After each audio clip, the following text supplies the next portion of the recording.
آج کے میرے مطالعے میں سے ایک چیز آپ کے سامنے عرض کرتا ہوں۔ مولانا روم رحمۃ اللہ علیہ الحمدللہ ہمارے ایک بہترین آئیڈیل عالم تھی۔ اگر آپ ان کو پڑھنے لگیں گے تو آپ کے دل کی دنیا بدلنے لگے گی۔ خاص طور پر میرے تو بہت ہی خاص ممدوح ہیں مولانا جلال الدین رومی رحمۃ اللہ تعالیٰ علیہ۔ انہوں نے مثنوی شریف میں بہت ساری باتیں لکھی ہیں، کچھ چیزیں جو قابل عبرت ہیں ہمارے لیے، وہ ہم اخذ کر لیتے ہیں۔ توبتاً نصوح آپ نے سنا ہوگا، اے ایمان والو توبہ کرو توبتاً نصوح۔ ہم بھی دعا کرتے ہیں اللہ ہمیں توبتاً نصوح عطا فرما، سنے ہوں گے نا؟ تو یہ توبتاً نصوح کیا ہے؟ یا ایھا الذین آمنوا توبوا الی اللہ توبتاً نصوحا قرآن میں ہے۔ اب تفسیر میں الگ الگ اقوال ہیں۔ توبتاً نصوح کا مطلب ہوتا ہے کہ ایسی توبہ جس کے بعد پھر اس گناہ کی طرف وہ کبھی نہ جائے۔ مولانا فرماتے ہیں نصوح ایک شخص کا نام تھا۔ نصوح جو ہے بنی اسرائیل میں ایک شخص تھا۔ اب اس کی کیفیت جو مولانا فرماتے ہیں وہ الگ ہی ہے۔ وہ ایک ایسا مرد تھا جو دکھنے میں عورت کی طرح تھا، آواز بھی عورتوں جیسی تھی، لیکن تھا وہ بھرپور مرد۔ تو اس نے اپنا یہ چہرہ اور اپنی یہ آواز کا فائدہ اٹھا کر کے ایک ایسی نوکری جوائن کیا جو بظاہر کوئی مرد تو نہیں کر سکتا تھا۔ یعنی اس زمانے میں محل کی کنیزائیں یا بادشاہ کی شہزادیاں خواتین کو حمام میں نہلانے کا کام کرنے لگا۔ ظاہر سی بات ہے کوئی مرد تو حمام کے اندر جاتا نہیں، عورتیں جو اس وقت دایا ہوتی، خادمہ ہوتی، وہی یہ کام کرتی کہ عورتوں کی مالش کریں یا ان کا میل چھڑائیں۔ اس کام کے لیے پہلے خادمائیں ہوتی تھیں۔ اب یہ شخص جو تھا اس نے یہ کام جوائن کیا کہ بڑی بڑی مال والی عورتوں کے میل چھڑانے کا کام، کہ ان کو غسل دیتا، عورت بن کر کے یہ رہا، کیونکہ شکل بھی دیکھنے میں ایسی لگتی تھی، آواز بھی ویسی بھی تھی، کوئی شک نہیں کر سکتا، زنانہ لباس پہن کر۔ لیکن اس سے اس کا مقصد کیا تھا؟ مرد تھا تو اس کام کو اس نے مجبوری میں نہیں بلکہ شہوت میں کیا۔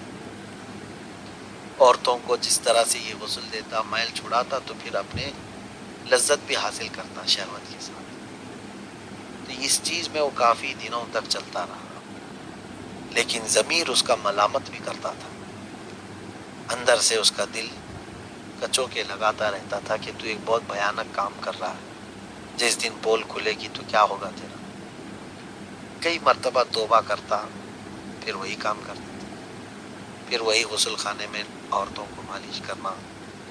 یہ کام کئی دنوں تک چلتا رہا۔ توبہ کیا پھر کرتا، توبہ کیا پھر کام وہی کرتا۔ ایک بار ایسا ہوا کہ بادشاہ کے محل کی کوئی خاتون تھی، شاہی عورت تھی، ہو سکتا ہے بیٹی رہی ہو یا ملکہ رہی۔ وہ غسل خانے سے نہا کر چلی گئی۔ پہلے بڑے بڑے حمام ہوتے تھے، اس کے بعد ہوا یہ کہ اس کے ایک قیمتی ہیرا یا موتی گم ہو گئی، ہیرا چوری ہو گیا شاہی خاتون کا۔ اب اس نے اعلان کروا دیا، سپاہی سب ڈھونڈنے پر لگ گئے، اور خاص طور پر اس خاتون نے یہ کہا تھا کہ حمام سے یہ غائب ہوا ہے۔ تو حمام میں جتنے کام کرنے والی تھی خادمائیں، سب کی چیکنگ شروع ہوئی، حتیٰ کہ ساری خادماؤں کو بلایا گیا، ان کے کپڑے اتارنے پر مجبور کیا۔ ظاہر سی بات ہے عورتیں جب چیک کر رہی ہوں تو اندر کہیں پر بھی کپڑے، یہ اگر ہیرا چھپا کر رکھی ہوں گی تو پکڑی جائے۔ اب نصوح کی باری بھی تھی، آج اگر کپڑے اتر گئے تو سارا پول کھل جائے گا۔ اب ایک جگہ پر یہ چھپ گئے، چھپ کر کے زاروں قطار رونے لگے، اے میرے رب آج تو مجھے رسوا ہونے سے بچا لے، کیونکہ یہ اتنا بھیانک کام اب تک کر رہا تھا، اس کی سزا موت ہی تھی۔ اگر آج یہ پکڑا جاتا تو بادشاہ کے ہاں اس کی سزا موت تھی۔ بہت رویا ڈر کر، یہاں تک کہ وہ غش کھا کر گر گیا۔ میں بارہا توبہ کرتا رہا، نفس نے مجھے اسی کام پر لگا رکھا تھا، آج مولا تو ایک بار مجھے بچا لے۔ لیکن سپاہی تلاش کرتے کرتے قریب تک آ گئے۔ جب پہنچے تو اس کی دھڑکنیں اور تیز ہو گئی۔ اتفاق ایسا ہوا کہ اچانک محل سے آواز آنے لگی کہ ہیرا مل گیا ہے، تفتیش بند کر دو۔ جو ہیرا گم ہوا تھا وہ مل چکا ہے۔ تو لوگ وہیں سے پلٹ کر چلے گئے۔ اب اس نصوح نے اپنے رب ذوالجلال کی قدرت کو دیکھا کہ اللہ کریم نے عین وقت پر اپنا ستر کھلنے سے محفوظ رکھ دیا۔ میں کتنے لوگ عورتوں کا ستر دیکھتا رہا۔ تو اس ڈیوٹی کو، اس نوکری کو چھوڑ کر نکل گیا اور اپنے ایک جھوپڑی میں رہنے لگا۔ چند دنوں میں ظاہر سی بات ہے شاہی خواتین جو ہوتی تھیں، کنیزائیں جو ہوتی تھیں، وہ غسل کے لیے اس کو بلایا کرتی تھی۔ وہ عورت ہی اس کو سمجھ کرتی تھی، جسم کی حیت ایسی تھی، عورت جیسی۔ تو جب اس کو بلاوا آیا تو اس نے معذرت کر لیا کہ میرے ہاتھ اب کام کے قابل نہیں رہ گئے ہیں، میں یہ مساج اور یہ مالش نہیں کر سکتا۔ تو اس طرح سے بہانے بنا کر کے وہ ٹالتا رہا، لیکن کب تک ہوگا؟ اس نے یہ دیکھا کہ سب مجھے یہاں پہچانتے ہیں، میری اسی شکل سے لوگ مجھے جانتے ہیں، پہچانتے ہیں، عورت ہی سمجھتے ہیں۔ وہ بستی چھوڑ دی۔ وہ بستی چھوڑ کر اتنی دور چلا گیا کہ پہاڑوں میں رہنے لگا۔ پہاڑوں کے بیچ ایک جگہ اس نے اختیار کر لی، جنگلات میں سے کچھ چیزیں چن کر لاتا اور کھاتا وہیں، اور اپنے رب ذوالجلال کی عبادت میں مصروف، سچی توبہ کیا اس نے۔ اب یہ دیکھیں وہاں پر ایک بار ایک بھینس چرتی ہوئی آ گئی۔ مولانا نے فرمایا بھینس چرتی ہوئی آئی، اس نے دیکھا کہ بغیر مالک کی یہ بھینس چر رہی ہے، پتہ نہیں کس کی ہے، لیکن اس نے یہ سوچا کہ جب اس کا مالک آ جائے گا تو میں اس کو دے دوں گا۔ اب اس بھینس کی پرورش کرنے لگا۔ بھینس بہت اچھا دودھ دیتی تھی اور اس کے دودھ سے یہ سیراب بھی ہوتا تھا۔ ایک مرتبہ ایسا ہوا کہ ایک قافلے کا گزر وہاں سے ہوا تھا، اور اس قافلے والوں میں سے کئی لوگ شدت پیاس سے پریشان تھے۔ وہ وہاں پر رکے، ان کی نظر اس شخص پر پڑی جو نصوح تھا۔ اس سے انہوں نے پانی طلب کیا۔ اس نے پانی کی بجائے ان کو پیٹ بھر کر دودھ پلایا۔ جو بھینس کا دودھ اس کے پاس تھا سب ان قافلے والوں کو پلایا۔ وہ شکم زیر ہوئے کئی دنوں کے بعد، تو انہوں نے اپنے قافلے میں سے، وہ بڑے لوگ تھے، بہت سارا مال اس کو نذرانے میں دیا، ہدیے میں اس کو مال دے دیا۔ اب یہ مال لے کر کے اس نے کیا کیا، قریب کی ایک چھوٹے سے دیہات کے پاس کنویں بنوایا جہاں لوگوں کو پانی کی شدید قلت تھی۔ تو اس کی یہ نیکی دیکھ کر کے کئی لوگ اس کے قریب ہوئے اور لوگوں کا قرب بڑھتا گیا، اور پھر اس کی نصیحتیں کارگر ہونے لگیں۔ کنویں سے دوسرا کنواں، پھر وہاں پر عمارتیں بننے لگ گئیں۔ لوگ لاتے دور دور سے ہدیہ اس کے پاس، اور یہ کہہ کر کے دے دیتے کہ آپ غربا اور مساکین کا خیال کرتے ہیں۔ اس طرح سے اس نے عمارتیں بنانا شروع کیا، ایک پورا شہر آباد ہوا۔ اب یہ بات بڑھتے بڑھتے بادشاہ تک پہنچی، بادشاہ وقت تک پہنچی کہ کوئی ایک ایسے نیک درویش جنہوں نے پورے بستی کو بدل دیا ہے، لوگ ان کے ہاتھ پر ایمان لائے، توبہ کیے ہیں، گناہوں سے بچتے ہیں۔ تو بادشاہ نے کہا کہ مجھے ان سے ملنے کی بڑی خواہش ہے۔ تو بادشاہ نے پیغام بھیجوایا کہ بادشاہ وقت چاہتے ہیں کہ آپ سے ملاقات کریں۔ اب نصوح یہی ہے جو بادشاہ کے محل میں کام کر چکا ہے۔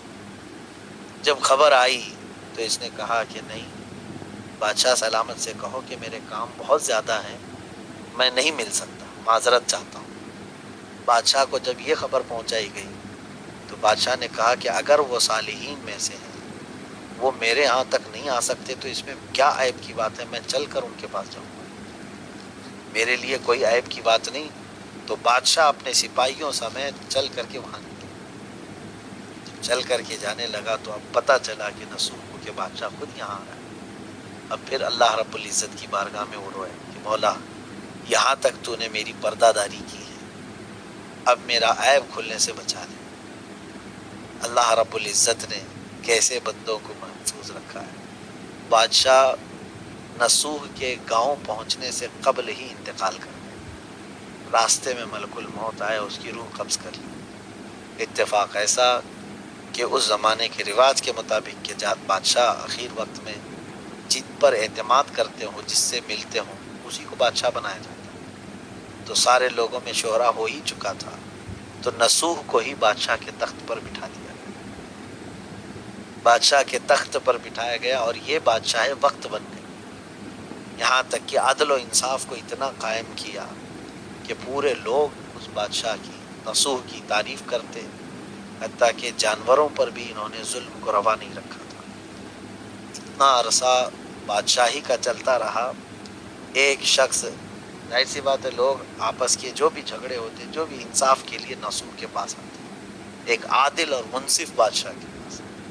ایک دن ایسا ہوا کہ ایک شخص آیا، کہا بادشاہ سلامت، آپ کی سلطنت کو میں نے بہت عدل و انصاف والا پایا ہے، ہر جگہ آپ کی انصاف کے چرچے ہیں، میرے لیے ایک مسئلہ ہے، آپ حل فرما دیں۔ کہا کیا بات ہے؟ کافی سال ہو گئے، میری ایک بھینس گم ہو گئی، وہ اب تک مجھے نہیں ملی، اگر وہ زندہ ہے تو آپ اسے ڈھونڈوا دیں اپنے سپاہیوں سے، میری وہی ایک آمدنی کا ذریعہ تھی۔ نسوح نے کہا تیری بھینس موجود ہے، تیری بھینس موجود ہے، اور یہ کہا اپنے تخت سے اترا اور کہا اس تخت پر بیٹھ، جو کچھ بھی آج مجھے ملا ہے وہ تیری بھینس کی وجہ سے، یہ سارا تیرا ہے، تو اسے قبول کر لے۔ اتنا کہنے کے بعد انہوں نے انصاف کو قائم کیا اور اس کے بعد وہاں سے تخت وغیرہ چھوڑ کر کے ہمیشہ کے لیے رخصت ہو گئے۔ یہ ہے نسوح۔ مولانا روم فرماتے ہیں اگر کسی کو توبہ کی توفیق ملے تو نسوح جیسی توبہ کی توفیق، کہ بدلے تو اتنا بدلے کہ مولا قدم قدم پر حفاظت فرمائے۔ میرے عزیزو، یہ معمولی بات نہیں ہے۔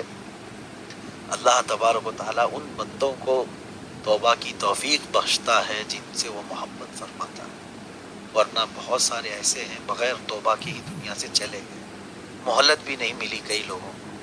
اللہ رب العزت ہم سب کو توبۃ نصوحہ عطا فرمائے، قیامت کے دن مولا ہم سب کے عیبوں پر پردہ فرمائے، اور آج اس وقت تک مولا ہم سب کو دنیا سے نہ اٹھا جب تک کہ ہم اپنی آخری سانس سے پہلے توبہ نہ کر لیں۔ ہم سب سے جب تک تو راضی نہ ہو جائے اس وقت تک ہمیں اس زمین سے نہ اٹھا۔ وصلی اللہ تعالی علی خیر خلق محمد وآلہ واصحابہ اجمعین۔